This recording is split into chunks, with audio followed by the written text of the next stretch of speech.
আমি আজকে বললাম একটা কিন্তু করলাম না, পরশু দিন আপনি আমাকে ধরবেনই।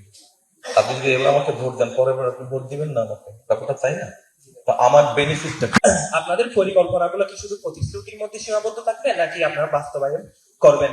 এবং আপনার দল যদি ক্ষমতায় আসে, আগামী বাংলাদেশ নিয়ে যে পলিসিগুলো আছে ওইগুলো আমাদেরকে কিভাবে এনশিওর করবেন যে আপনারা এগুলো বাস্তবায়ন করবেন?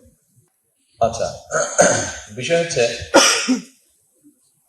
দেখেন, আমরা তো একটা পলিটিক্যাল পার্টি, আর টোটালি অনেস্ট। আমি আজকে বললাম একটা কিন্তু করলাম না, পরশু দিন আপনি আমাকে ধরবেনই। আপনি যদি এবার আমাকে ভোট দেন, পরের বার আপনি ভোট দিবেন না আমাকে, ব্যাপারটা তাই না? তো আমার বেনিফিটটা কি? আপনাকে আমি আমি ব্যাপারটাকে দেখি এইভাবে, মানে একজন মানুষ হিসেবে ব্যাপারটাকে দেখি এইভাবে।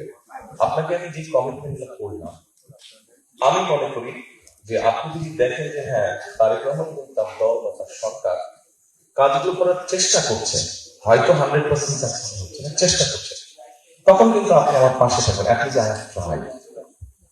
আর আমি যদি না করি সেটাও আপনি বুঝতে পারবেন। তো না করলে তো আপনার সাপোর্টটা আমার থেকে চলে যাবে। একটা পলিটিক্যাল পার্টি হিসেবে কেন আমি আপনার সাপোর্টটা হারাতে চাই? মানে এটা লজিক মেক করে না। আমি চেষ্টা করবো, পারবো কি পারবো না সেটা একটু পরের কথা, কিন্তু আমি যে কমিটমেন্টটা দিয়েছি সেটা চেষ্টা করবো। তো চেষ্টা না করলে আপনার সাপোর্টটা থাকছে না, তো আমার লাভটা কি কথা?